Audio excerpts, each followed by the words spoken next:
This episode brought to you by The Big Men, now available as an audiobook.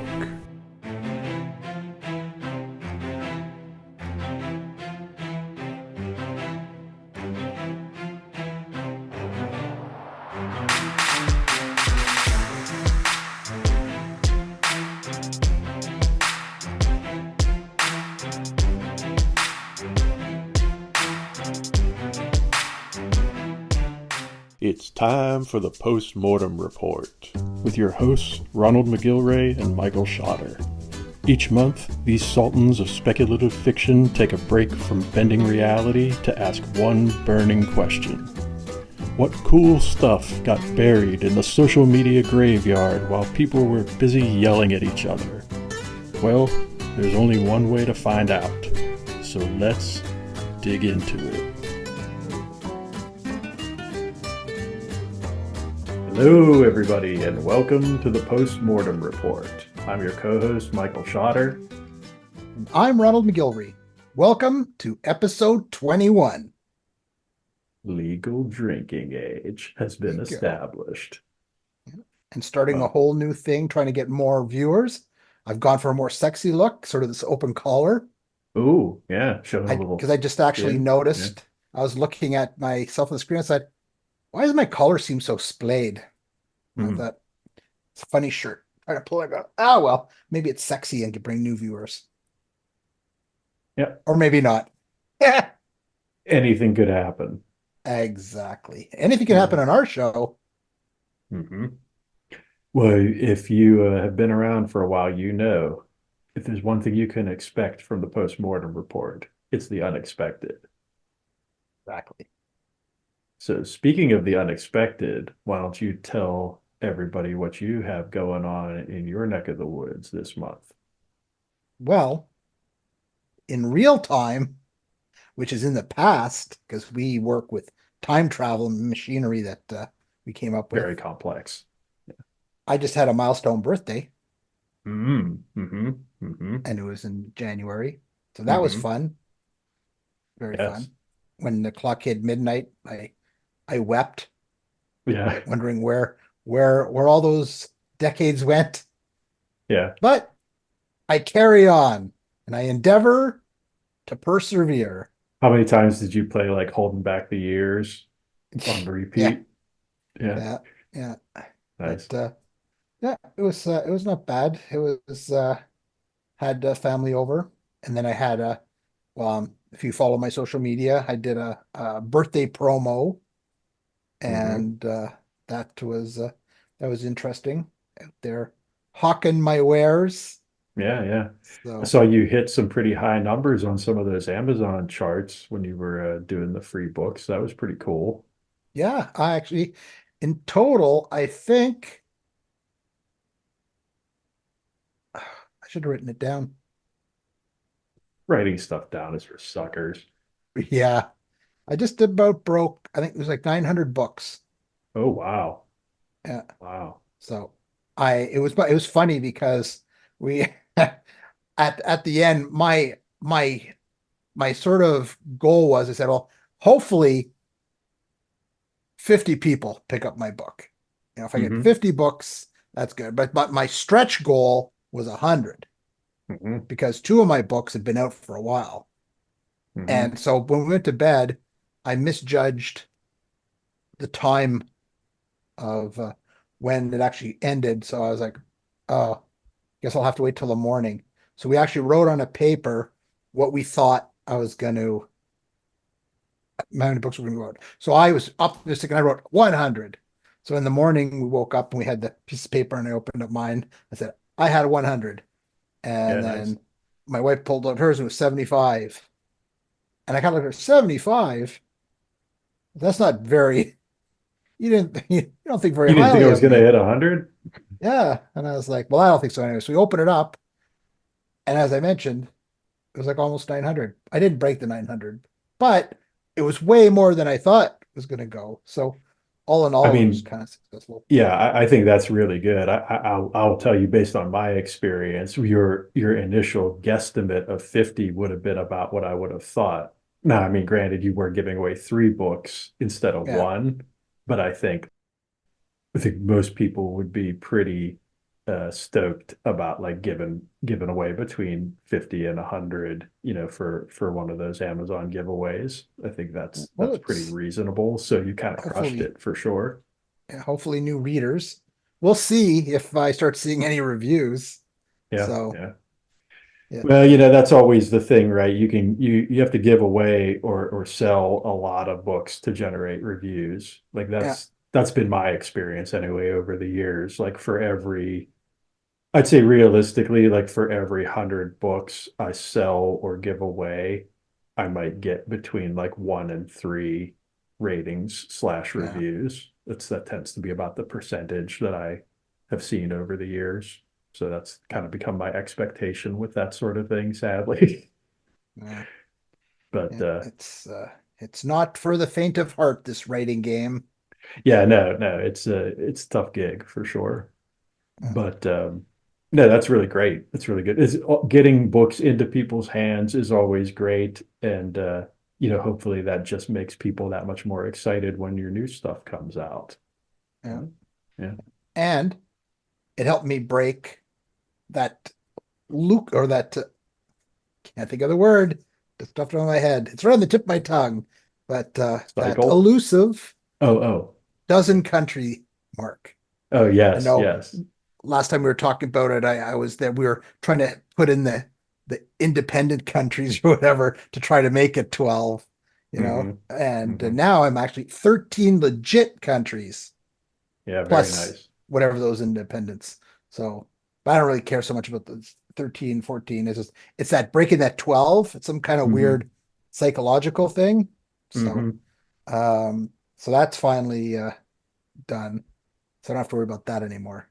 Yeah, it's funny when you set goals for yourself, sometimes those numbers end up being kind of arbitrary from an objective point of view, but they Yeah, still end up mattering to you, right?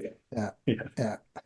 So yeah, I was happy with the promotion overall. That the extra countries were just a bonus. Hmm. I don't know if you saw, I made it through to the next round of the indie horror novels group Battle Royale on Oh, Facebook. I Yeah, joined that group just to vote. So I was pretty perfect. excited about that. Yeah. Yeah, because it's hosted by Kelvin Allison. So kudos to him for all the work he does putting that together.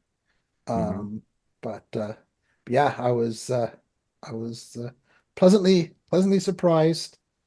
Hmm. Thank everybody that voted for me.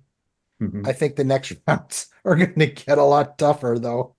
Yeah, the It's competition is already pretty stiff in yeah, there, and it's only going to get stiffer, that's for sure. But I yeah, think you've got a really solid book there. So and a really solid book that's been read by a lot of people. So I think your chances are pretty good at hanging in there. But uh, we'll see. I'll see. yeah, I'm happy where I'm at. I mean, if I could make the next round, but it depends, I guess, who I'm going to go against. yeah, At least it's indie horror. It's like, oh, and Cutter's Deep's up against Stephen King's The Stand. It's right, like, right, whatever. right. Yeah, But that's funny. Like one of my first big like quote unquote competition things that I was in, I ended up going up against Game of Thrones. nice. Needless to say, I lost, but Yeah. you It was know, close, so yeah. yeah. So I had made it into like the quarterfinals, right? So it was like down to me and 3 other books, and I think it was another indie author in the other bracket was going up against. I might have even been Stephen King. It may have been. And Yeah. I ended up going against Game of Thrones and getting soundly destroyed. But to make it to those levels in things is always fun, right? Like when you Yeah. when you get to that point where you've got like a big old pool of things and then you end up in like the tiny little brackets at the top, like that's pretty all right. Yeah. Yeah. Yeah. It can be Uh, nerve-wracking though, hmm. Hmm. especially if you let yourself start following, Hmm. and it's like, Yeah, every sometimes it's click. best to not even be aware of those things until they're Yeah. done. Right. Yeah. But then you also kind of miss the opportunity to promote them because, sadly, a lot of these things do end up kind of being popularity contests. So, Yeah. like, being able to make the people who follow you aware of them sometimes is very helpful. Yeah. Yeah. It's I don't know. I don't know what's worse. If it's if it because it'd be depressing to sort of go and see the votes and it's just like, say my book is book A and the other one's book B and you look at the votes and it's like voted for book A, book A, book A, book A, book A, book B, book A, book A, book. I'm like thousands of like book A and your book's like one. I'm like, wow, like I was just like nobody voted for me except my mom or Yeah. kind of thing. Yeah. And or is it worse where it's like really close and Hmm. then you end up losing by like one vote? Yeah. So Yeah. And you're like, does where what were makes you you, mom? yeah, where is it sadder to lose a close one or to be completely shunned? No, Neither I'd seem rather it very be good. close. I never Yeah, mind losing a good competition. What's yeah, always sad is the blowout. The blowout's yeah, always way worse, yeah. for sure. Oh, well. Something to Um, look forward to.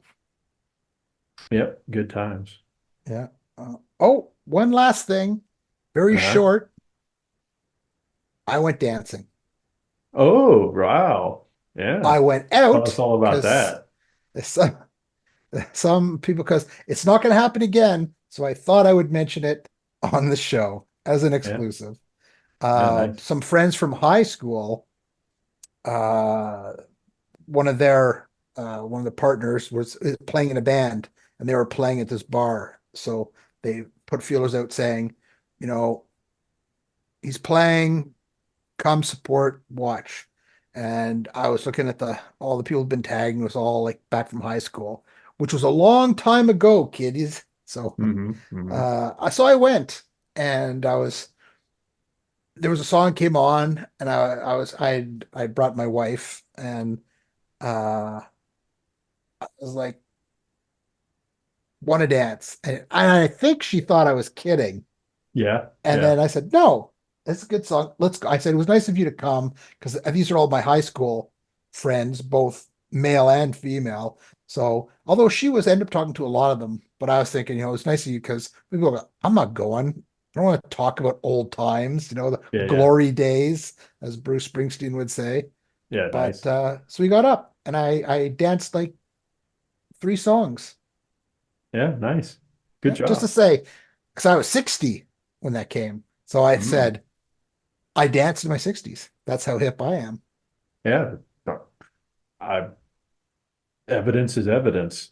There you go. You can't There you dispute go. it. But I was made fun of because I hadn't really thought about it. But I guess when I was on the dance floor, I was used to when I'm doing some of my aerobic stuff at home, I'm used to like making sure my arms going up to get my step count. So I Hmm. guess when I was Hmm. dancing, I was so used to it, it's like muscle memory. So instead of just like da da da, I was like da da da da, and my hands were like, and I was like, and I didn't really think about it until they all started making fun of me when I came off the dance floor. That's funny. But hey, none of the guys got up to dance. It was Mm. just all the women who got up, except Mm. me. So Nice. Making I it just wanted to happen prove that I for your significant other. I like it. exactly just Yep. wanted to see, if my knees would fall out or my back Hmm. would go, but I managed to get through it unscathed. Yeah, good job. Well, hopefully some of that walking and stuff we did in Pittsburgh helped prepare you for that, right? That Yep. just, you were back on Mount Washington, like scaling the scaling the heights on Yeah, the dance yeah, floor. yeah. Yeah, nice. So, yeah, it was fun. Good How about times. you? Anything new? Oh yeah, always, always. So of course the big thing, which actually by the time you folks see this episode, this should already be available, which is right next to me here, the cover for the audiobook of The Big Men. Not exactly sure what the release date is going to be at the time of recording, but it's almost certainly going to be sometime in March. And since this episode will be the beginning of April, you will be able to pick this thing up. And enjoy it for yourself by then. So very excited about that. I know I've mentioned it on the show the past few episodes, but it was such a big project. I'll give it one more shout out. Very, very excited to have my first audiobook out in the world. And of course, narrated by yours truly. So if you don't get enough of my dulcet tones from this episode, by all means, go grab this thing and check it out. And I hope you enjoy it. I'm sure they will. And congratulations. It was a long time coming, a lot of hard work. Yes, thank you. Thank you. Yeah, as I said before, just a tremendous amount of work and a tremendous amount of time went into that. So I'm really hoping it does well because, you know, Who doesn't want their projects to go well? yeah, yeah, exactly. So the only other thing I was going to do this episode is just tease what my next major project is actually going to be. And I'm actually not going to say too much about it at this point, but just to let you know that I will probably be announcing it on our next episode. And it's going to be something I've never done before, again, but it is going to be book related and it is going to be related to the Nodwell's timelines. So that's all I'm going to say for now, but look forward to next time. Wow. We don't even get a graphic? No, that'll be next time. I'm going to have copious graphics next time for sure. Ah, Yeah, very good. yeah. Oh, great. But speaking of graphics, I think now's Uh-huh. probably a good time to jump into our featured post. Because as you know, we started last episode doing these, and I've got a pretty fun one this time from Mr. Brian G. Barry talking about one of his recent anthologies, No Lives Left. And this immediately appealed to me as soon as I saw it because of the fact that it's a collection of stories from various horror authors that involve video games in some way. So it's kind of like checking off two of our biggest check boxes between the two of us, right? And I feel like this is something that both horror and reading and video game enthusiasts could potentially get very excited about. So I definitely wanted to give it a little shout out here. Well deserved. He's a great guy and a great writer. So Mhm. he needs and deserves your support. Indeed, indeed. Yeah, I'll probably be talking about some of his stuff in the not too distant future because I've actually had at least one read already this year by him, which I won't spoil because I might be talking about it on the show in the future. But I think I might actually pick this thing up too and check it out at some point, and maybe let you all know what I end up thinking of it. But I like the cover for sure. It's got a very Yeah. cool, like standout, memorable cover, which is another reason I thought this would be a good post to feature. But And there there's you so have much you it. can do with video games. Oh yeah, it's a very fertile topic for horror, especially, right? And like there's been some interesting precedents set for that over the years in things like Black Mirror and other things that have kind of leaned into that a bit.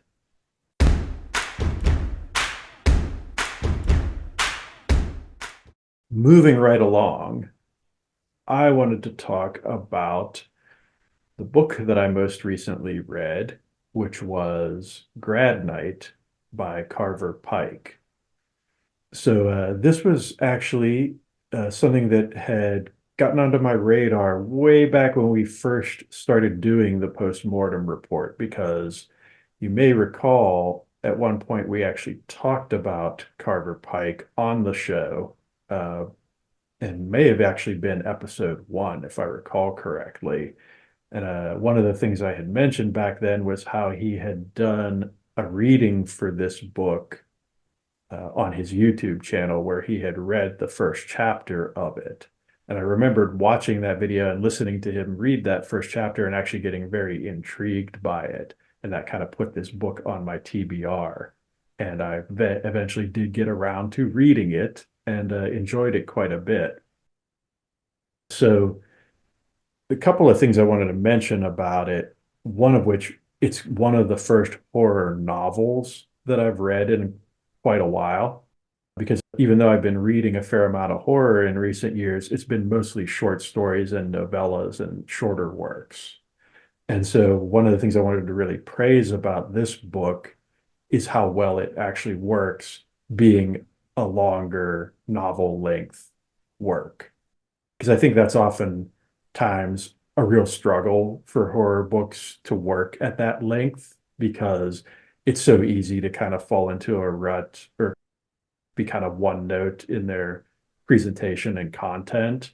And so whenever I find a horror book that's novel length that I actually feel like works really well as a whole, that's always kind of a standout for me and kind of something that I tend to stand up and take notice of. And that was definitely the case with this one. So basically, without giving away too much or spoiling anything, the whole premise of the book is it's basically about some students at a high school who decide to invite a bunch of their teachers to their graduation party after their senior graduation. And the party is not necessarily a super fun, happy time party. And the teachers are not necessarily expecting what ends up happening. And I'm not going to delve too much deeper into that aspect of it because I wouldn't want to give anything away. But obviously, this being a horror book, you can kind of imagine where things might go. But another thing I wanted to mention about the book, real quick, is that some of my favorite parts of it were actually some of the more introspective aspects of it, where the author really took a lot of time delving into the characters and exploring their backstories and a lot of their internal thoughts and things like that in a way that I think really did a lot to help flesh them out and give a lot of meat and substance to the story as a whole, which really juxtaposed nicely to the sort of horrifying events that do end up occurring in the book and really gave it a lot more weight and a lot more emphasis and a lot more punch than I think it would have had he not spent so much time building up those characters and giving all that background and context. And I think that's something very noteworthy about the book that I think really justifies its length and really made me glad that he did spend all the time and all the pages he did on those aspects of it because it really paid off in a lot of ways, I think. Yeah, I think that's pretty much all I want to say about this one, other than just generally recommending it. I think if you check out the blurb for it, if you check out the premise and maybe go and check out a sample, either on his, like I said, he's got that video on his YouTube channel where he reads the first chapter, and that was what ended up hooking me. So I definitely recommend checking that out, or maybe just go and grab the sample on Amazon and see if you think it might be for you. Because if you do, it probably is. Sounds like a good read. I've not read that one, although I've read several of Carver Pike's books, and he's quite the writer. Yeah, so you've read some of the Diablo snuff books, right? Yeah. Yeah, so this one is actually adjacent to those. So I have not Okay. read those, but he says pretty much straight up, and I guess there's like a pretty obvious reference in this book to those other books. So I think if you are familiar with those, there might be a little treat in there for you that Cool. might be worth experiencing. Hmm. But although this one is very much a standalone, like I don't feel like I was missing anything by not having read those other ones uh, at all. So what have you been reading? Well, I just finished Obsession by Daniel Lorn, and it was a trip. It was sort of a twisted tale of a man's descent into madness, I guess is the best way to describe it. It's it's kind of his his I don't want to say I don't want to say anything to spoil anything, but it's kind of like a voyeuristic his voyeuristic violent fantasies escalate to the real thing Oh, okay. kind of thing. It's just the idea of being randomly stalked and murdered for that case is gives It's me the not cool. chills. Yeah. No, it the idea I wasn't sure what to expect because I went into this one completely blind and uh it's through this person's head. So you're following along as he kind of progresses along and it's something that you it just left me on every time they'll leave the house it's like looking over your shoulder and it's a very tight short sort of novella type and Hmm. it got to the punch but it was just the way his writing style really uh caught my attention and Hmm. it was just it was very dark and I just kept like wanting to go it so I read through it actually pretty quick because I was just like where is this going kind of thing so Hmm. to be in the mind of someone who's obviously deeply troubled so it is something that might be too intense Hmm. for some people and um Which it's is fair, right? Because yeah not everything is for everyone. That's yeah for sure. Yeah. yeah I mean it's not super extreme. But it might be a little uncomfortable. Yeah, it was yeah, I really I just couldn't put it down. It's just an interesting display. And it's funny because you read something like that and of course right away, I mean, you think about the people who aren't authors or writers, who wonder what and how we get ideas, read this and be like, all right, well, don't ever want to meet Daniel in person. Nice. So I've had people say that to me a few times over the years. Like, yeah, that some of the things they've read of mine have freaked them out to the point where yeah, it's like disturbed them. yeah. But that's just So me doing my job, I think. yeah, yeah. It's funny because it's almost after reading it, because it is such a short piece, there's not a lot of nuances for me to get into. But Hmm. you know, I'd like to sit down and go, okay, what where did the idea come from? It sounds so cliche because if people ask me, I'm like, I don't know. It just the idea popped in my head. I saw a crow went by and I thought, oh, what an idea. Crows eat people. So I don't want to ask the same cliche, but I'd be like, were you like did the story when you were writing did it put you into a dark place? Because it's like, a disturbing situation kind of thing. So Hmm. you'd think it must have been sort of an intense, writing experience as well as kind of the reading. Hmm. But yeah, it's the character was well drawn out and I really got caught up in it. And I was just thinking, how easy, it would be just to, yeah, you had this little voyeuristic fascination, but then you decide, well, I want to try something myself, Hmm. you know? When I feel like the vibe I'm kind of getting based on your description is that it's more about the mood and the tone and the feel of the piece than it is necessarily about the plot points or like the story beats or those sorts of things, right? It seems like it's more about the Yeah. vibe that the thing puts off that was really kind of captivated you about it. Yeah. It was his writing style really, I really enjoyed it. And I like the way it flowed. It just sort of caught me because it's not, there's no like UFOs or any big, Hmm. you know, Yeah, nothing crazy things happening. supernatural. Yeah, Yeah. It's just this guy who's just went off the rails yeah. and you just follow along on that ride. Hmm. And it was just an interesting character study. And as I said, I think it was just his writing ability that really put me along. He's got That kind of another sold it. book out now, Red.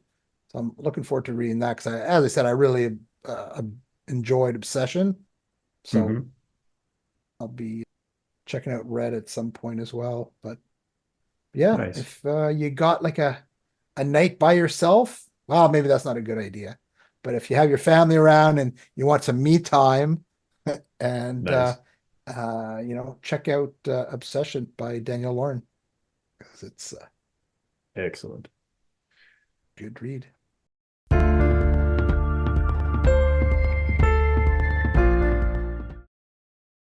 All right, so it's movie time. You want to tell all the nice people what you've been watching? Yes, I do. And this movie has all sorts of mixed reviews. Everyone thinks different things of it.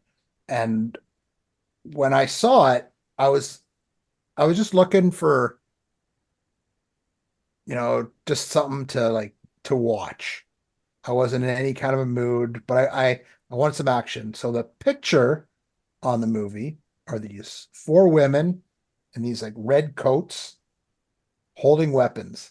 And I thought, it's like probably like a revenge flick and it'll be action. And I thought, that's what I feel like watching today, so I'm going to watch it. It was nothing like that. This was Hmm. like nothing I'd ever really seen before. And the movie is called Assass Assassination Nation. Even the Hmm. title, I must have passed it over like a million times. But this one time I just thought, even though the title seemed kind of funny, I thought that I would give it a try. But I was Yeah, 'cause this movie surprised. is actually from 2017. Yeah, yeah. Yeah. But I was surprised how much I liked this movie. And I know, you know, everyone's, viewing pleasure of it may vary, but I don't know if it was the mood I was in or that I had no expectations at all. Um, but I stumbled across it and it was much more than expected. So I wrote a few notes because there's so much going on in this movie. I'll give you a quick breakdown. So Hmm. it's about four friends who live in a town called Salem. It opens up with a party they go to, which is shot, I don't know, it's almost in a surrealistic way and reveals all sorts of sordid things. And I remember at that point, I was kind of like, what is this? Is not like some kind of violent revenge movie. This is some kind of artsy, weird movie that's with internal voices and stuff. And I was like, I don't know if this is what I want. And I had really considered clicking it off and trying to find some other movie. But I continued on because it was different. And I do like different. So I thought I'll see a bit longer, see what happens.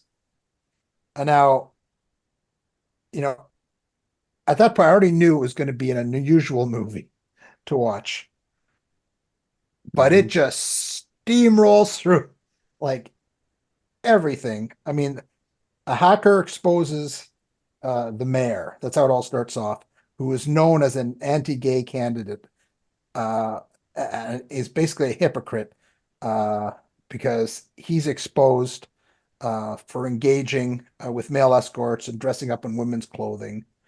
And so I'm thinking, okay, something's going to happen with this. I don't know if it's really a spoiler because it happens really early in the movie, but if you're going to watch it, maybe don't listen here for the next 2 seconds. But after he's hacked and he's exposed for his doings, he publicly blows his head off.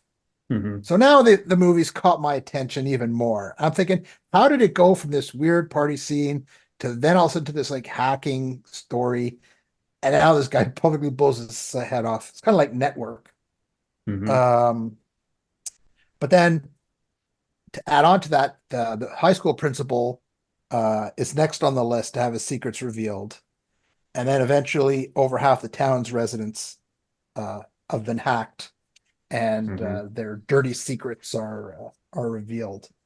Hmm. Um, Well, and the other thing that's kind of interesting about this, and I feel like this is kind of safe to talk about because, like you say, it's pretty early in the film, is that some of the things that get revealed aren't necessarily even that salacious, right? But they're framed as if they are yeah, salacious, right? But yeah, it's just the whole idea that like people's private material being exposed creates this situation where not only does it expose them, but it allows them to be framed in this way that isn't necessarily even accurate. yeah. Yeah, well, Yeah. that's see, that's it touches on so many different topics that I guess are topical. I mean, Hmm. I mean, right after all the stuff's exposed, it goes to the sort of the whole mob mentality, how it prevails, and there's massed crowds seeking revenge on those who wronged them, Hmm. rightly or wrongly, and it has so many ties in with all with social media itself, Hmm. how you know people are like,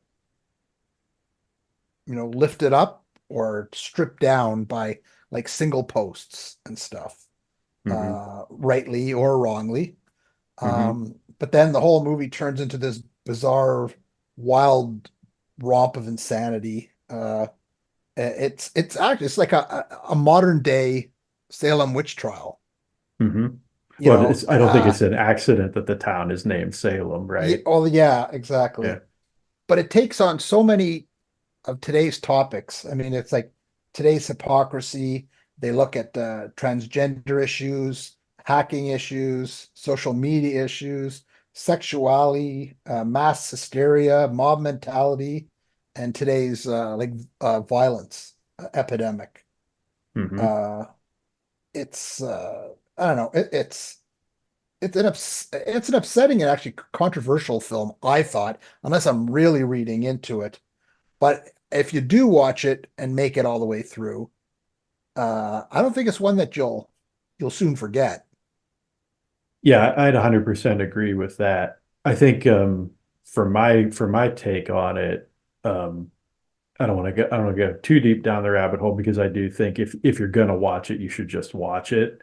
Mhm. But I think the main like critique I would have of the film, or the thing that kind of didn't really work for me about it, was I felt like there were a lot of instances where to me it felt like it was kind of trying a little too hard.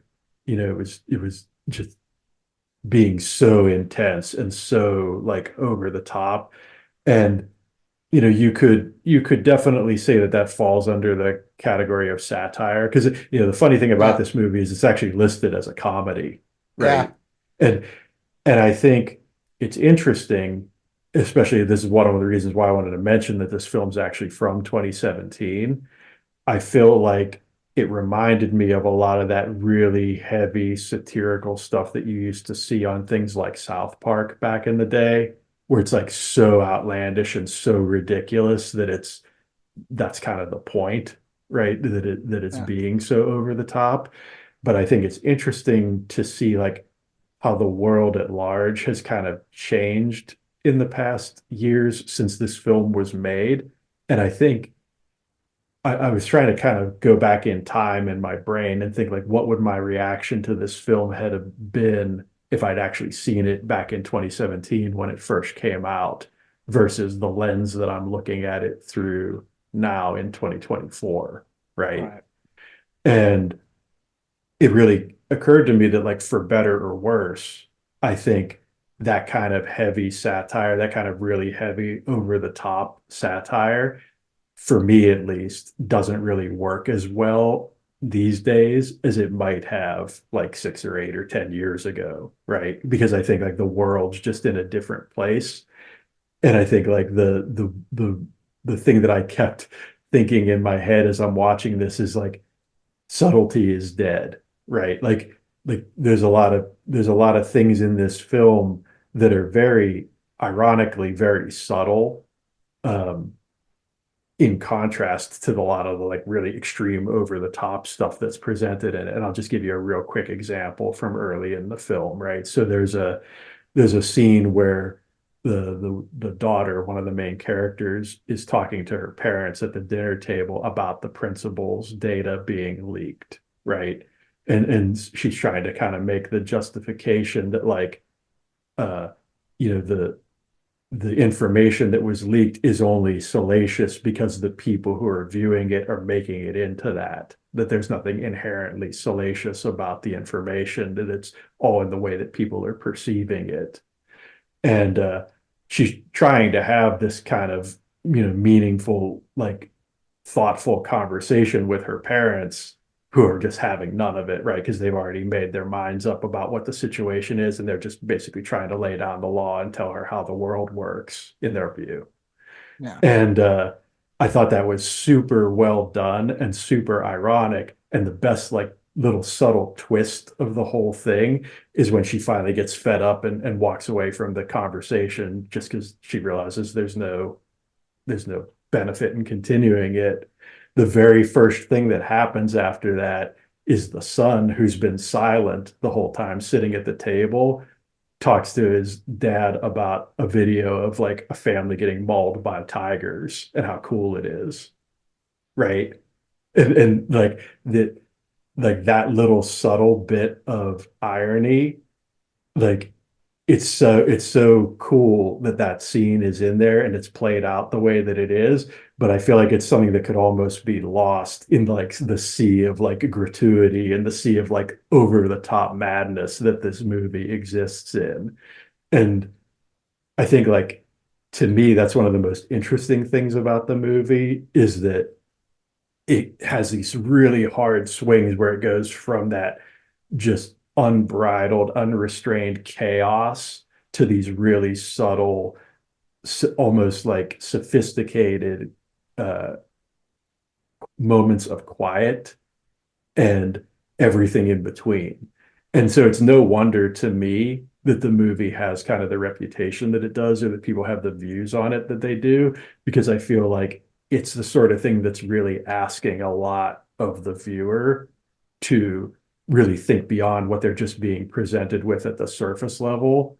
And I think it's a shame, actually, that um, the state of the world and kind of where we are these days, I think a film like this is really going to struggle to be viewed in the way that the people who made it probably intended it to be viewed, and that it probably would have been viewed at the time of its release, or even in like the years leading up to its release. It really gave me pause and made me stop and think about like how much the world has changed since 2017, and how much like my perception of this film was influenced by the lens that I view the world through now versus then.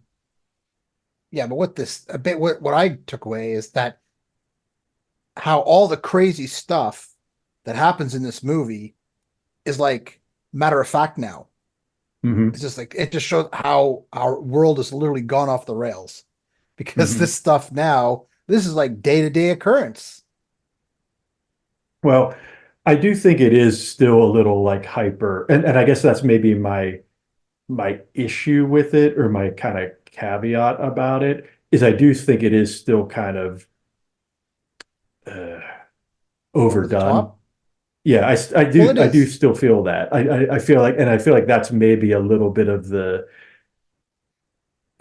I wouldn't say I think danger maybe overstates it, but the sort of problem that I have with the movie is not so much about the movie, but the fact that it would have been, that in other words, I agree with you that we're closer to what this movie portrayed being real than it was at the time the movie came out. And that's kind of scary in a way.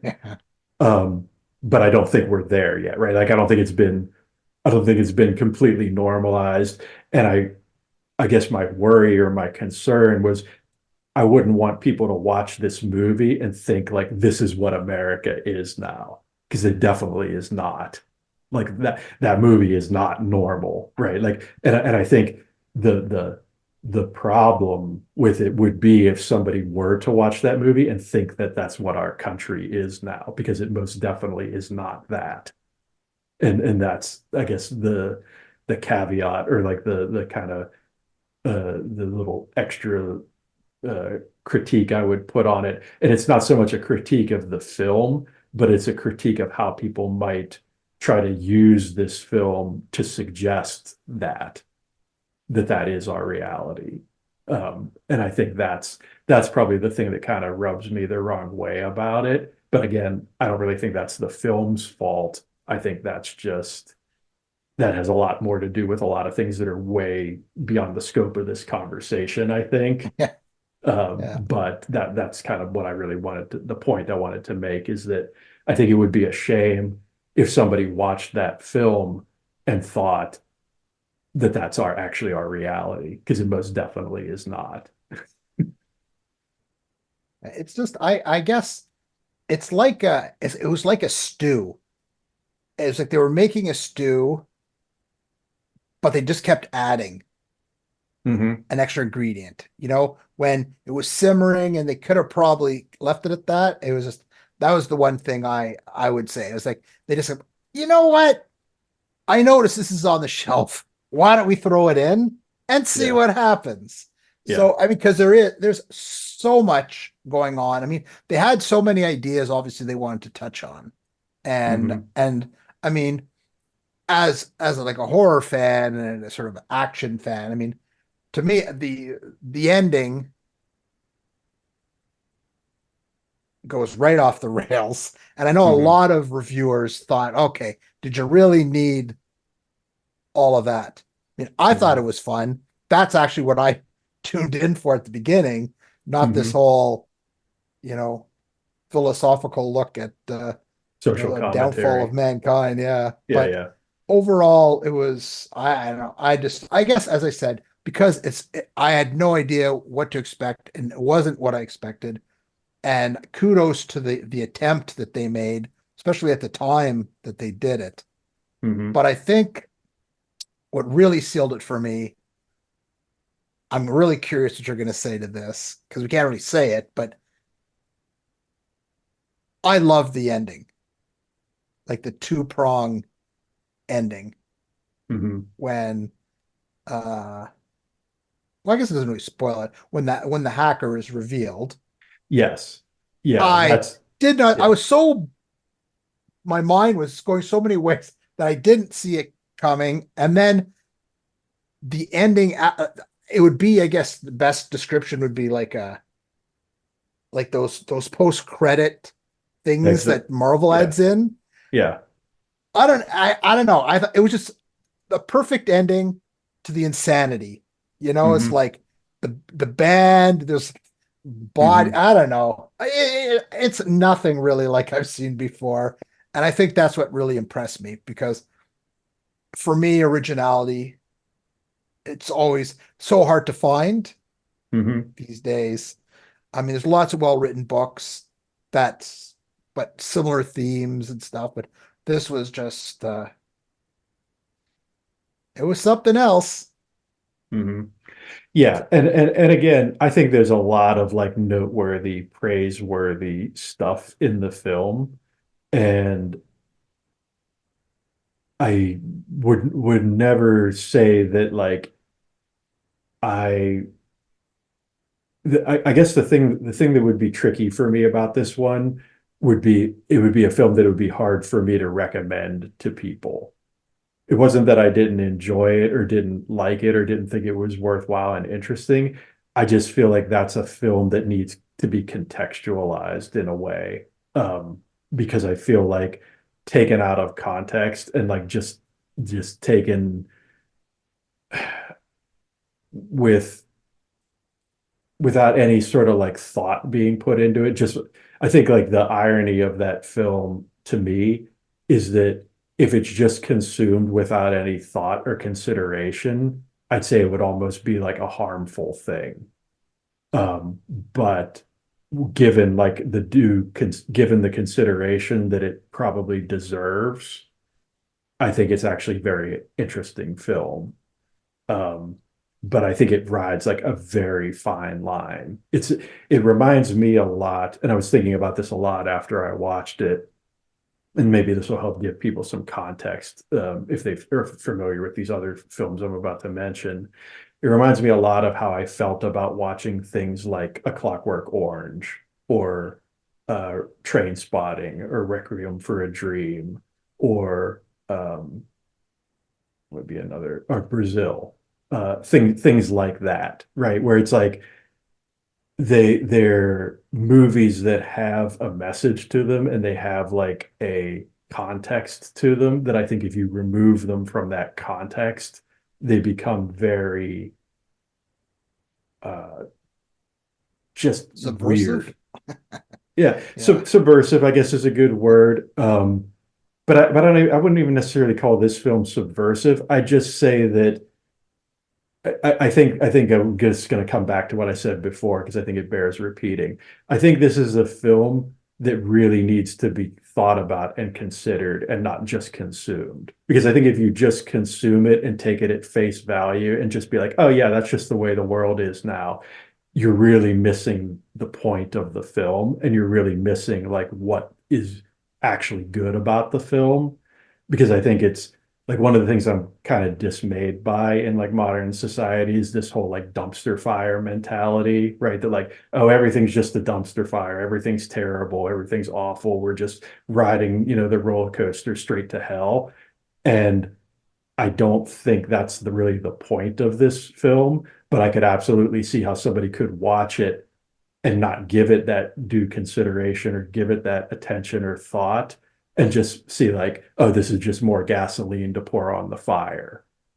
Um, and I think that would be my only concern in recommending this film to somebody, right? Is to do give it some thought or do give it some consideration and do like realize what the people who made this were actually intending when they made it and don't just take it as like uh, an endorsement of the slippery slope that we are currently standing on.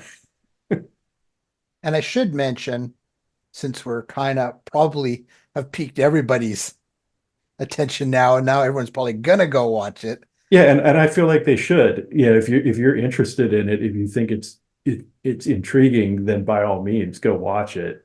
I'm just trying to I'll frame it warn in you. a way that I Yeah, think I can live with. yeah. And I should mention, if you're gonna watch it, there are not only just overall sort of disturbing points. There's like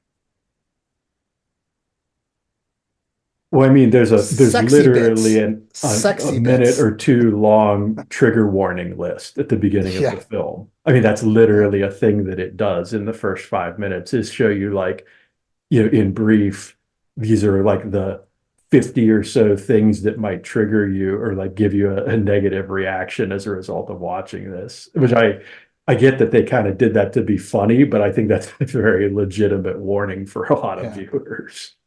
yeah. So, because I know some people, not as adverse to, you know, violence and stuff, but there are, uh, Oh, as I there's said, the lots of super sexy. disturbing stuff in that movie, like for A lot of people sure. seem to sexy bits seem to, and they push the boundaries Hmm. on good taste on sexy bits. But Hmm. I can't really say one because one's a big Yeah.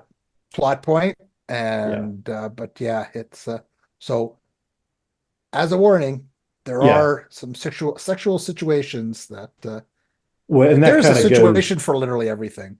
yeah, that's what I was gonna say. If there's a thing that you could possibly be offended by or disturbed by or like unsettled by, it's in this movie in some fashion. I think they basically checked every possible conceivable box, like in some way. Um, but again, and that kind of goes back to my whole like reluctance to generally recommend it, right? It's like I would recommend it if I knew that everybody who took that recommendation was going to be equally thoughtful and careful about it. But just knowing, that might not actually be the case, that's why I feel kind of compelled to put caveats on that recommendation. Yeah. And my suggestion is don't go and read stuff on it. If you're going to watch it, just go and watch it. Yeah. And Yeah. because to try to figure it all out beforehand and know, I don't think it would have the same punch. Because as I said, if I knew exactly what it was going in, it probably wouldn't have had the same effect. But because I was completely blind, I was caught on one of those, I'm just exhausted. I just want to watch an action flick, which is what it was not. Hmm. There is action, but it's just like the picture. I mean, it's almost like false advertising in a way because the picture looks like, I mean, I think they're Yeah, you're actually like being sold holding one thing stuff and like presented this with with something very guns different, for coming sure. out. Yeah, Yeah. it looked like this woman vengeful gang, and I was like, whatever, we'll see how it is. And I was like, so, so yeah, so seldom am I surprised. I think that was Hmm. a big selling point for me. I was completely surprised. Yeah. Yeah. No, I think we did a pretty good job of breaking it down without giving away too much. And, you know, I, you know, believe me, if you watch the movie, you'll understand why we're kind of talking around certain things. I think it'll become apparent why that's the case. And if you watch it, Yeah. feel free to send all the hate mail in our comments to Michael. Oh, nice. Throwing me under the bus. Nice.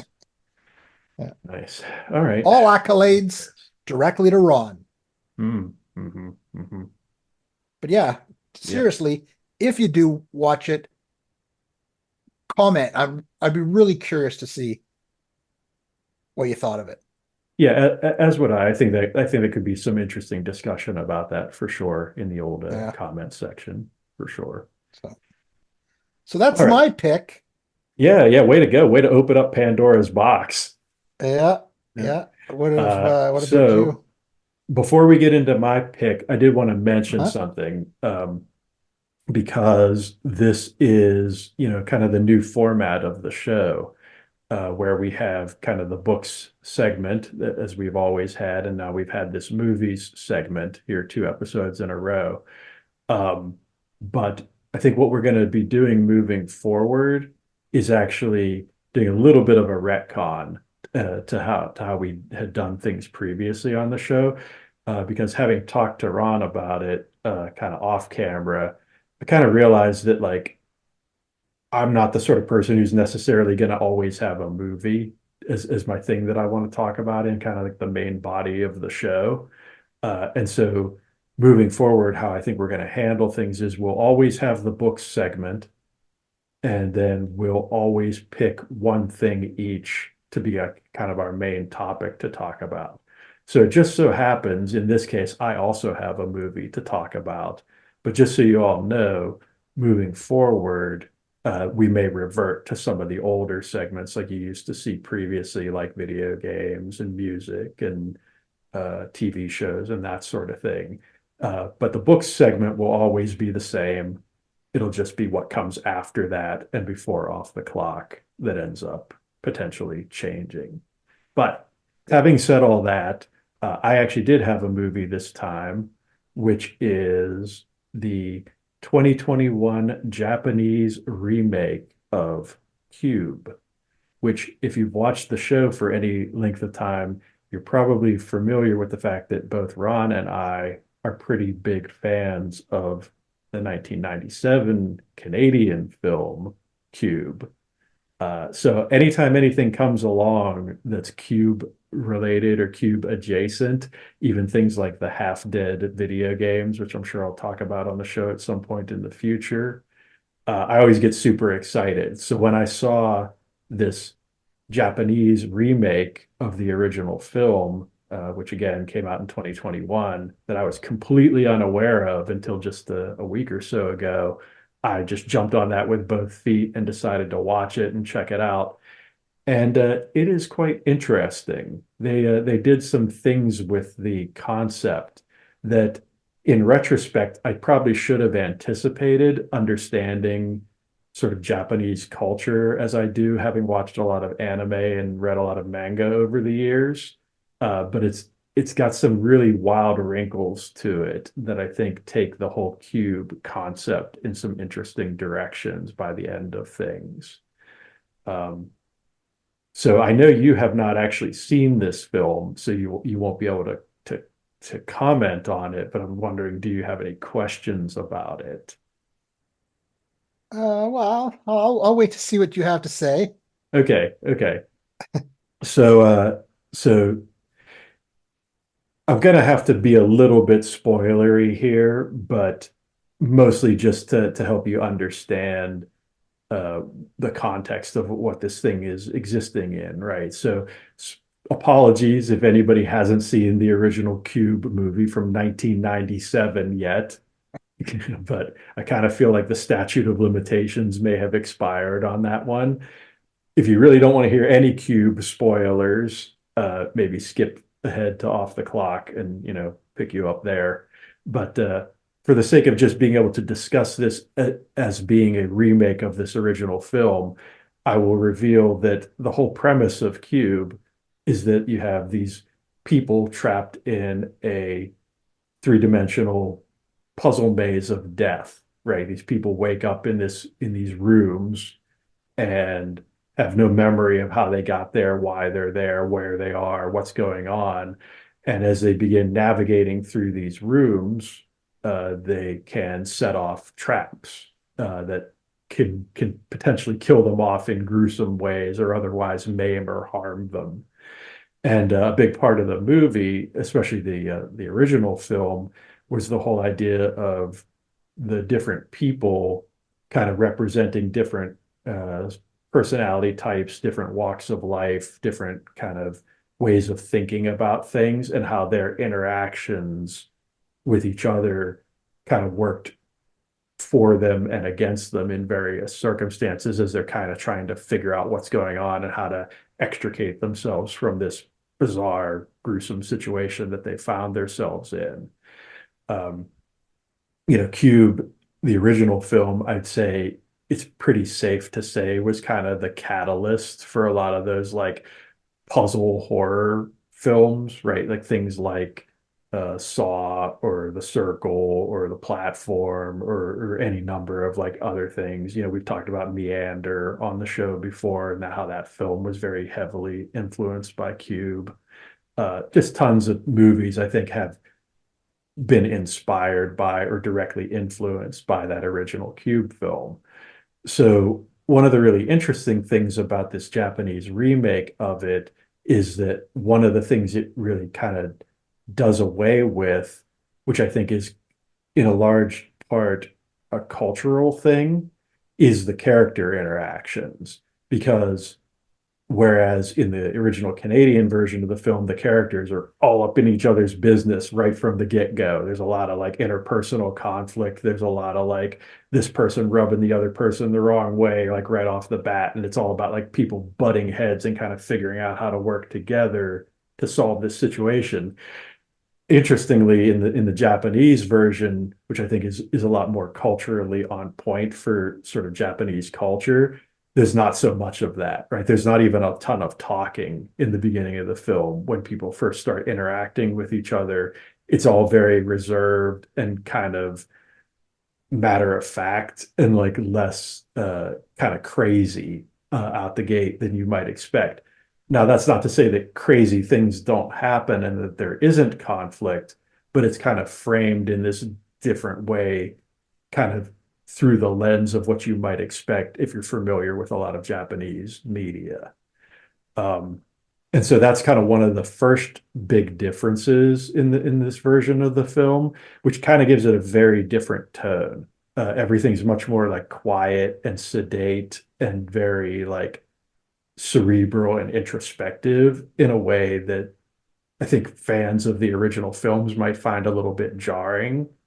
But I actually found it very interesting and found it kind of, like I said, culturally appropriate.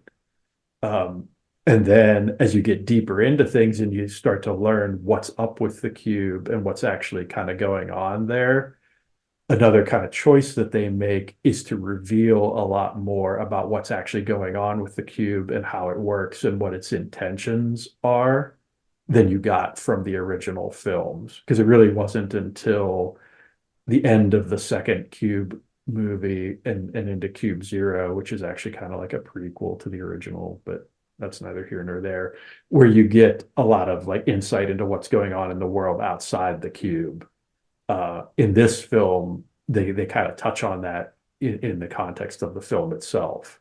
And so that's another aspect where it kind of varies or is kind of different from what you come to expect from the previous films. And Question, yes, question, yes. last question. So it is their explanation for the cube and everything the same as the original, or they go have a different explanation? So it's a bit different. Okay. You don't Not have to not tell me. exact. I just, Yeah, it's not okay. exactly the same. Yeah, Interesting. Okay. yeah. Sorry to So interrupt. I was just so have leading you in. seen Cube 2, Yep. Hypercube, and Cube Yep. Zero? You're familiar with the whole Cube trilogy? Yeah. Yeah. So what's interesting to me about this remake is that it kind of touches on elements that were integrated into all three of those films, right? So whereas like little bits and pieces of information that you would have got spread out over those three original Cube films are kind of touched on or tinkered with all in the context of this one film. And I think that might be another way that it might be a little bit jarring for somebody who's only seen the first Cube film, because it might, if your expectation is again that it's going to be a shot for shot remake of that first film, that's definitely not the case. And it's because it touches on and integrates some of the concepts from those sequels, but also puts its own, I would argue, culturally relevant, culturally significant spin on that stuff. Now, all that being said, for me, this was actually probably the weakest of the four Cube films that I've seen. Like if I had to put them in order, like my personal favorites would be, I think the original's definitely still my favorite. Uh, Cube Zero actually is probably the one I'd put next, just because I love the twist of that one and the way it reframes everything. Hypercube, I'd probably say is a close third. And then this remake is kind of trailing behind all of that. But that's not to say that I don't think it's good or interesting or worthwhile. It actually, I think, does some really cool, interesting, clever things.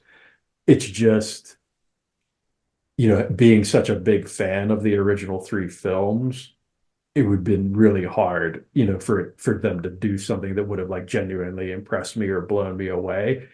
And as much as I do think they did a really good job with what they had, you can kind of tell it's more of like a low budget affair. Like it's not like a real big ticket kind of film. And so they're really getting a lot of mileage out of what they have to work with, but it still kind of comes up short in certain Mm. regards. Uh, in terms of the screenplay, in terms of the acting, in terms of the effects are fine. Like all the set stuff is fine. Like that's not really a problem, but you can tell like they had some ambitions with this film that they maybe didn't quite hit with certain things, like the acting and the screenplay and that sort of thing. But you can see, at least I feel, you can see like the glimmers of what they were going for, and there's enough there that I think it's interesting and worth watching and worth experiencing. But for sure, 100% go watch those first three Cube movies first, and Right. then have this as like an add-on or an addendum or like an alternate kind of take on the whole thing. Because I think one of the reasons I like this movie is because I've seen the first three several times and had kind of wrung them dry. And it was just kind of interesting and cool to get a new perspective on the whole premise. And I think that's why it works for me. I think it would be a bummer if you watched this film first and then went back and watched the others, because I think this film would spoil a lot of things that would be better experienced, seeing the originals Right. first. Is it in So subtitles or dubbed? subtitles. Okay. So that's another thing. But again, Interestingly, not a ton of dialogue, especially in the Yeah. beginning of the film. A lot of the story is told visually, right? Just through the characters' actions and what they do and kind of their looks at and how they kind of, their physical like actions towards each other and stuff like that. In fact, I don't even think I turned the subtitles on until I was about 20 or 30 minutes into the film because it was at that point where I kind of felt like I was missing out on important bits of information by not being able to understand what they were saying. But for the Right. first 20 minutes to half an hour, I don't even think you necessarily need the subtitles because you get everything you need to know out of the acting, which, to their credit, I feel like that's a good performance. But I think that's also because there just isn't a ton of dialogue in the beginning. They made that decision to have it be very quiet and almost like uh, introspective in a way in the beginning, which again Hmm. is very different from the original films, for better or worse. Now, Um, is it streaming somewhere now? Is that how you yeah, saw it, or did you I watched it on Prime Video, I think. Yeah, I think that's where I saw it. to see if I can locate it? Yeah. Hmm. But yeah, again, I would recommend it, but only if you've seen the original films. I would not say that it's a good starting point. That would be my one big caveat on this one. Uh, but yeah, if you're all cubed out, if you've seen the first ones at least once, and you're interested in like a new take on the thing, I think it's worth a watch. I probably saw it and I just kind of like went by it. I was like, it's just a remake. But now that I know they kind of go in different directions a bit, be interesting. Yeah. So that was my big concern, right? Was that it was just going to be exactly like the first one, but like inferior. Yeah. And that's the thing, right? Like just when I was at the point where I'm thinking, oh, this is just going to be them retelling the story, but like less than, it went in some different directions. And I was like, oh, okay, I'm interested enough to continue now. So that they took me as far as they could take me without me losing interest, and then they kind of turned the screw a little bit and kept me going to the end. And there's definitely some stuff near the end, especially that's very different than what you've come to expect. But again, your mileage may vary as to whether or not you think that's better or worse. I I, I would say not better or worse, just different would be how I would characterize it. But again, your mileage may vary. I'll check it out tonight to see. Won't watch it tonight, I doubt, but I'm gonna put it on my watch list because today is Friday and actually go through all the social media, all the streaming services and pick new releases and put them on my Yeah, watch list, my ever-growing watch list. nice, nice. All righty. Well, uh, let's move on to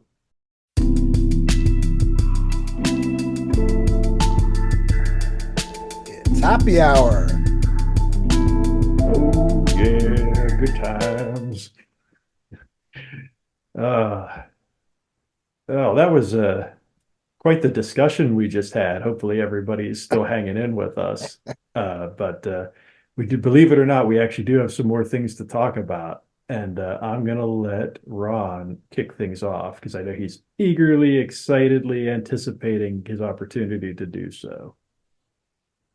Well, last episode, I wanted to talk about it, but we'd already talked about a bunch of stuff. So I saved it for this month, and it's a series that I'd heard other people talk about who really liked it, but I didn't have a streaming service to watch it. But I got it for Christmas, and so I started watching it, and I became completely hooked on this movie or this series, and it is called From. Have you heard of that one? I have not. It's uh it's a family's cross-country drive in their RV, which turns into a nightmare when they come across a town they can't seem to leave from. So if you've ever read any of my books, Yeah. right away, you probably know this is something that fascinates me. Hmm. And of course, they try to leave this town, even after, being told. But when they leave, they just end up coming back into this town. And if that isn't bad enough, they then find out that they have to hide themselves after dark because monsters come Yeah. out of the forest that surrounds this town and will kill you. So Uh, typical Friday night. yeah, up in Canada. Yeah, nice. Yeah, it ends up that everyone in town are all outsiders. Because at first I thought there was going to be, the town locals that, were like some kind of Know what's cult, up. but they're Yeah. all outsiders, and it doesn't matter where they were driving in the US, they all come across this down tree. And when they do, they appear in wherever the hell this place is. Yeah, So you could nice. have been driving down the street in Pittsburgh Hmm. and you'd appear wherever this place is. I could have Hmm. been up here in Ottawa. I come across this tree and poof, we're both in this psychotic town. Yeah. And so it's interesting. Everyone's from different walks of life. Uh, People have been there different time frames, um, uh, different places. Uh, but this family that was traveling cross country with their RV have at least the benefit of having these people who have been there for a while to give them information. But the problem Hmm. is, of course, as you can imagine, would you believe these crazy tales that these people are telling you? So there's kind of like that, you know, is this real? Is it not real? Uh, so there's like uh, internal conflicts among the damned that are trapped there. There's like secrets to discover, interdimensional travel, talisman, monsters. It's just like There's a lot going on, it sounds like. it was a lot going on. It's one wild ride, even if you're not driving an RV. I just found it really captivating, and it lends itself well to doing it in a series because it's like this is happening, and then oh, what's going to happen? Stay tuned, next episode, and it just keeps going on. I mean, I found there were similarities with Lost, kind Mm. of that Mm. whole what is going on.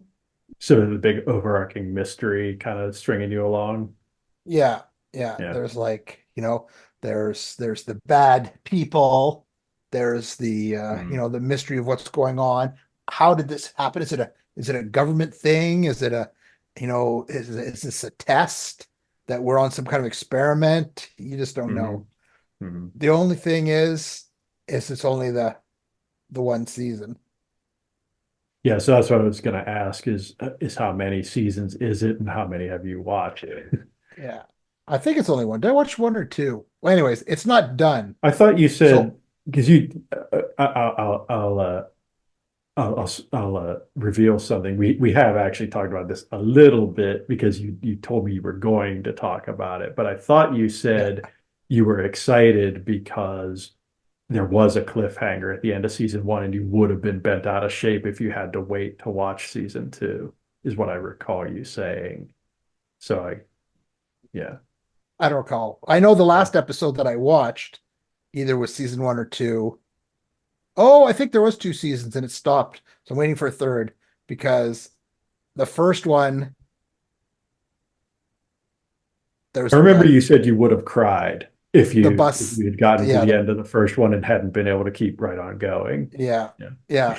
So now I wait to see because this one, how it ended, you're like, what? Yeah. But Yeah. I won't say anything. But So do you so know how now long you have to wait for season three? Do you know when that's coming out? I do not know. But the beauty of it now is where I used to be when all I had was Netflix or whatever in the early days. It was Hmm. just like, oh, I can't believe I gotta wait. Now I have so many series and so many movies on my to be watched because I've got like half a dozen streaming services. I don't care anymore. I go, okay, well, I'm gonna go watch Reacher, or I'm gonna go Nice. watch whatever. Um, so yeah, yeah, I don't know. It really kind of drew me in. I have to say though, I mean, the first season completely hooked.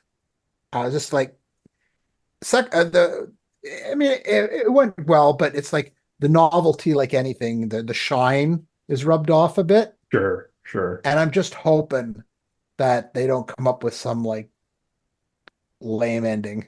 Yeah.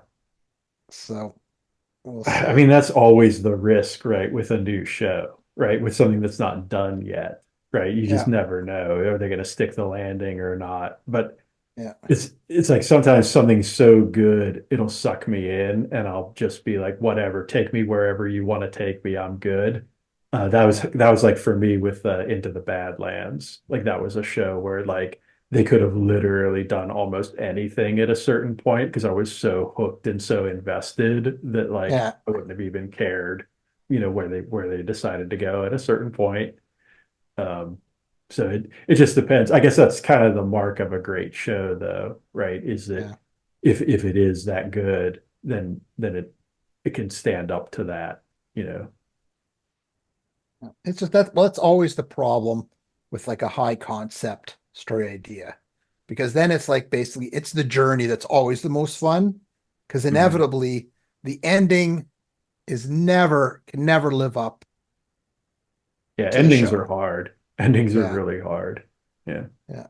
So for I mean sure. it was like, I mean, for me, like, not to make it a point of also bringing my work, but when I was working on Cutter's Deep, I struggled with the ending so many times because it was Hmm. kind of like a high concept idea, with so much going on. And I didn't want to be like this. And A miracle they were all in a occurs. snow globe. It was all in a Yeah, snow globe or something nice, like that, nice St. Elsewhere callback. I approved of Yeah. that. Yeah. Yeah. So, or, it was all a dream. Hmm. We're still back in Dallas. Yeah. So, I don't know. It's so that's the thing I worry about because a lot of people didn't like the end of Sopranos. Lots of people didn't like the end of Lost. Hmm. It's it's it all depends because you get so invested in the characters, in everything that's going on. Inevitably, the ending's always Well, I think it's gonna be always rough because to me, television shows especially have like an appropriate length. And I've said this, I think, in the past, that I've become increasingly convinced of it over the years that like for me, the correct length for a television show is somewhere around like 4 or 5 seasons. Mhm. Because usually with most shows that go on past that point or that don't make it to that point, either the premise gets unfulfilled because it doesn't make it to that point, or if they take it past 4 or 5 seasons, it usually ends up kind of going off the rails or getting a little squiggly and suffering just from getting drawn out too much. Because especially with the like you say, these high concept shows, at a certain point, only so much can happen to these people before it becomes ridiculous, Yeah, right? Like how many fights can you get into? How many like gun battles can you get into? How many, you know, near death experiences can you have, right? yeah, Before like it's just silly, right? And yeah, so I think it, the characters, unless you're going to get multi-generational about things, right? Like if you unless you're going to follow like characters' descendants and what happens with them or something like that. I think that's really the only way you can get away with things going past a certain point yeah, reliably. I'm sure there's exceptions to that, but I'm just saying in general, that's kind of where I feel like the sweet spot is. yeah. So, yeah, so you should, if you have come across it, check it out from Yeah, It's nice. Yeah, interesting. that one was definitely not even on my radar in the slightest until you mentioned it. So it's Uh, definitely cool. I'll have to add that to the list. it was fun. Well, I've already moved on to some of my other shows, but at that Yeah, time, I was so hyped captivated on by it. it. Yeah, Yeah. yeah. So it was fun. Everyone should Which check it out. it's always good when you can get super excited about something, right? Because that's the thing we always try to do on the show here is to try to focus on things that we are excited about and have a lot to say about. Obviously, because we talk ad infinitum about just about everything. We're pretty good at that, right? We're pretty good at picking things we're enthusiastic about. So lucky you, you get to hear us talk way too much about everything. There you go. So speaking of being enthusiastic about things, I had one little thing I wanted to talk about this time, which is the new Judas Priest album that's actually going to be out by the time everybody sees this, Invincible Shield. So at the time we're recording this, they've only released, I think, the first three singles leading up to it. But I've been pretty blown away by those. And I will say I've never really been a huge Judas Priest fan, but they're a band that I've kind of developed an appreciation for, especially in recent years, because they put out an album a few years back called Firepower, which really kind of blew me away, mostly because I thought Rob Halford's vocal performance was just stunning for like a dude in his 70s to be able to belt out vocals like that was just kind of mind blowing to me. And I kind of feel similarly about the songs I've heard off this new album. So I'm very much eagerly anticipating its release and hoping that the rest of the album ends up being as good as those lead singles were. But just kind of wanted to give it a little bit of a shout out. Uh, like I say, Priest has never been like a huge band for me, but I feel like they've kind of grown on me over the years to the point where I'm actually kind of hyped about this new album all of a sudden. I'll have to listen to it because I know you sent me that note with a link, I think, to one of the songs. I never got around to listening to it, but I have a bunch of Judas Priest stuff, so Mhm. I I will check it out and see. Yeah, if you only listen to one song from that new album, I would recommend checking out the lead single, which is Panic Attack. I think it's actually going to be end up being the first song on the album. I Okay. think that is one of the most original, like ass-kicking, badass songs that I've heard in a very long time. Like as far as like Hmm. hard rock and like fist pumping music goes, like it really kind of blew my mind, like straight up. And I mean, Oh, I've heard a lot of music. I've played a lot of music over the years. That is a really impressive song, I think, on a lot of different levels. I think even if you could care less about Judas Priest or Rob Halford or any of that stuff, I think like if you like rock music, even in the slightest, you should at least listen to that one song and give it a chance. That's all I'll say about that. is it like one of those anthem songs? Yeah, it's definitely a fist pumper for sure. Uh, But well, what's really interesting about it is it's got a really great original hook, which I think is very hard to do at this point, right? Because yeah. so many hooks have been so done and overdone and done to death in like the hard rock, genre that to hear something in 2024 that sounds like at all original or novel or interesting or like something you haven't heard before, like really kind of blew my mind. Like I said, having listened to as much music as I have over the years, it takes a lot to impress me at this point. And that song impressed me. Like right at first Hmm. blush, I was like, wow, that's a badass song. And unlike anything I've heard in a very long time. So that's kind of Check what it out. what really sealed the deal for me. The other two singles are very good Judas Priest songs. They're like kind of what I've come to expect from them at this point. Not to say they're not good. They're very good, but I think like as far as a song that could potentially win over somebody who's not already a fan of them and their stuff, I think that Panic Attack song is something else. Hmm. So, Panic Attack. As soon as yep. I'm off screen. I'll be listening. Yeah, See nice. if it's as good as you say. I'm hoping you will validate my thinking on that one. But to each their own. To each their own for Okay. sure. Well, I'm sure it'll be fine. Uh, I was just going to mention, since we're on topic of music, last episode we talked about sort of EDM oh music. yeah, I asked you a yeah. bit about it. So Hmm. I actually listened to some during my workouts Oh, to try it okay. out. And it's nothing like I thought it was going to be because lots of the songs are actually songs I'm already familiar with. They Hmm. just Hmm. kind of pump them up. So Right. it's not like I just thought it was like going to be wah, wah, wah, wah, wah, Yeah, wah, yeah. wah, wah, wah, and Yeah, people yeah, are going to yeah. have glow sticks and whatever. Yeah. But they actually, I guess it's not sampling. They just Yeah, like they're take they're songs remixing or and yeah, re-engineering the song. Yeah. redoing them or replaying them with different singers or adding parts in and so I was like, oh, I know that song, and they just pump it up with whatever that electronic method they have to make it really. So it's actually quite good music to do exercises and workout to. Hmm. Hmm. And I actually listened to it walking home. I had the earbuds, which are really good sound when you Oh have yeah. Yeah. your Yeah. beats Well, you get in. a lot of that like panning and fading across channels, Yeah, right? Where stuff's kind of yeah, circling around you or cutting from left to right and back. Yeah. yeah. So I wouldn't go around going, "Oh, I love EDM," because I have to be in the mood for it, and people just go, "You're too old to like EDM." But I Yeah, have to yeah. say, I had misjudged it, and it's actually much better than I thought. I did not understand it, Yeah, nice. and now I do. And Yeah, if you haven't excellent. listened to EDM, you should listen to it.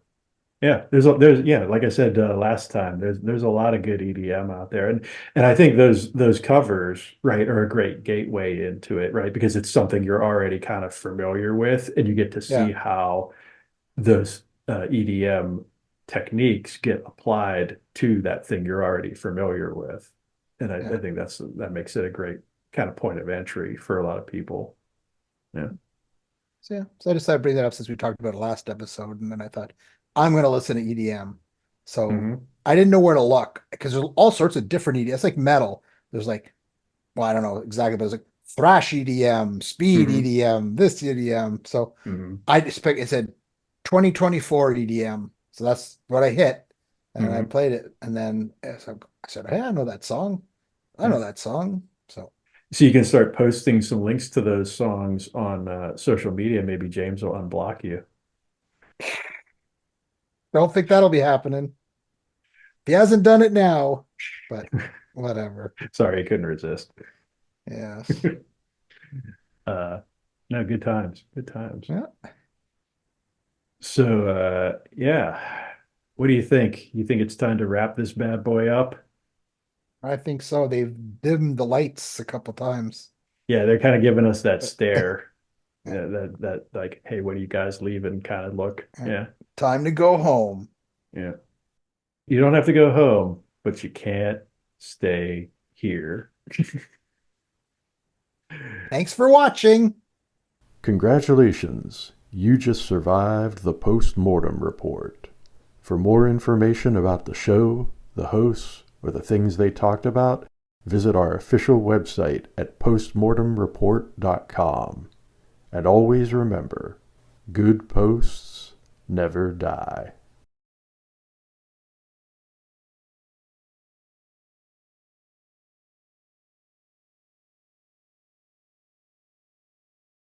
Indeed, indeed. Good times.